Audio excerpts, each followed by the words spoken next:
Hello and welcome to my channel. তো আজকে আমরা WBP plus KP special GK part 190 নিয়ে আলোচনা করব। তো ডিরেক্টলি জিকেতে চলে যাচ্ছি। নাম্বার 1, কোন মারাঠা রাষ্ট্রনেতা 1802 খ্রিস্টাব্দের 31শে ডিসেম্বর বেসিনের সন্ধি স্বাক্ষর করেন? তো উত্তর হচ্ছে দ্বিতীয় বাজিরাও।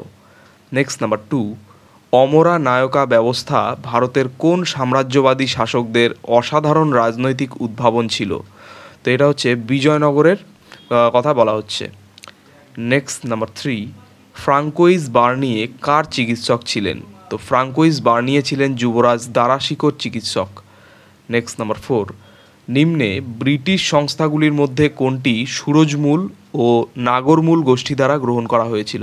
তো সুরজমূল ও নাগরমূল গোষ্ঠী দ্বারা গ্রহণ করা হয়েছিল ম্যাকলিউড। নেক্সট নাম্বার 5, রায়তবাড়ি বন্দোবস্ত সম্পর্কে কোন বিবৃতিটি সঠিক নয়? তো রায়তবাড়ি বন্দোবস্ত সম্পর্কে একটি বেঠিক মন্তব্য হচ্ছে এই ব্যবস্থায় 30 বছরের জন্য কর চুক্তি হয়েছিল, আদতে কিন্তু এরকমটা কখনোই হয়নি। নেক্সট নাম্বার 6, ব্রিটিশ ভারতীয় চিকিৎসা পরিষেবা সম্পর্কে কোন বিবৃতিটি সঠিক নয়? তো ব্রিটিশ ভারতীয় চিকিৎসা পরিষেবা সম্পর্কে মিথ্যা বা বেঠিক বিবৃতি হচ্ছে ভারতীয়রা এখানে কখনো ভর্তি হতে পারতো না। তো এটা কিন্তু সম্পূর্ণ ভুল, ভারতীয়রা ভর্তি হতে পারতো এখানে। Next number 7, east India company কবে চীনে তার একচেটিয়া বাণিজ্যাধিকার হারায়? তো ইস্ট ইন্ডিয়া কোম্পানি 1833 খ্রিস্টাব্দে চীনে তার একচেটিয়া বাণিজ্যাধিকার হারায়।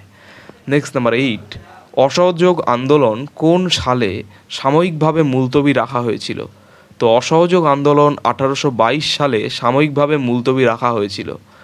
নেক্সট নাম্বার 9, ভারতের জাতীয় কংগ্রেসের প্রথম অধিবেশনে সভাপতি ছিলেন কে?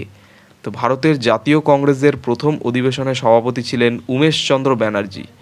নেক্সট নাম্বার 10, মুসলমানদের পৃথক নির্বাচক মণ্ডলী রূপে নির্ধারণ করার সংস্থান কোন ব্যবস্থার মাধ্যমে করা হয়েছিল? তো মুসলমানদের পৃথক নির্বাচক মণ্ডলী রূপে নির্ধারণ করার সংস্থান যে ব্যবস্থার মাধ্যমে করা হয়েছিল তা হচ্ছে Minto Morley reforms. Next number 11, ভারতের জাতীয় কংগ্রেস কোন অধিবেশনে পূর্ণ স্বাধীনতা অর্জনকে লক্ষ্যরূপে ঘোষণা করেছিল?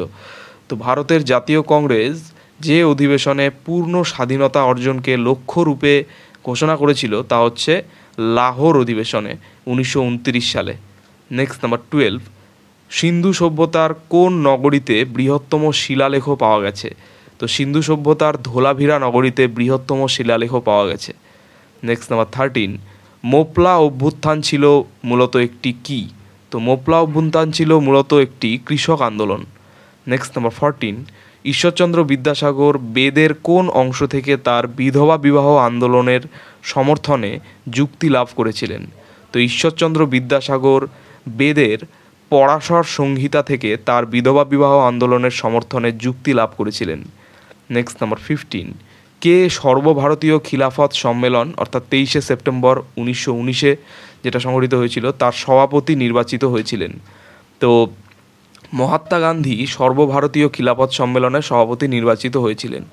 নেক্সট নাম্বার 16, খোদাই খিদমতগার দলের প্রতিষ্ঠাতা কে ছিলেন? তো খোদাই খিদমতগার দলের প্রতিষ্ঠাতা ছিলেন খান আব্দুল গফর খান। নেক্সট নাম্বার 17, কে আলাই দরওয়াজার নির্মাতা?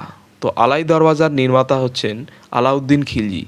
নেক্সট নাম্বার 18, কোন ভারতীয় গণ আন্দোলন মহাত্মা গান্ধীর বিখ্যাত ডান্ডি পদযাত্রা দিয়ে শুরু হয়?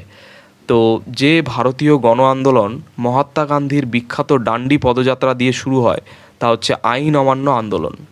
Next number 19, Indian Independence League কে প্রতিষ্ঠা করেন? তো ইন্ডিয়ান ইন্ডিপেন্ডেন্স লীগ প্রতিষ্ঠা করেন রাসবিহারী বসু। নেক্সট নাম্বার 20, রাজতরঙ্গিনীর রচয়িতা কে? তো রাজতরঙ্গিনীর রচয়িতা হচ্ছেন কলহন। নেক্সট নাম্বার 21, চট্টগ্রাম অস্ত্রাগার লুণ্ঠনের পিছনে নিম্নলিখিত বিপ্লবীদের মধ্যে কার মস্তিষ্ক সক্রিয় ছিল?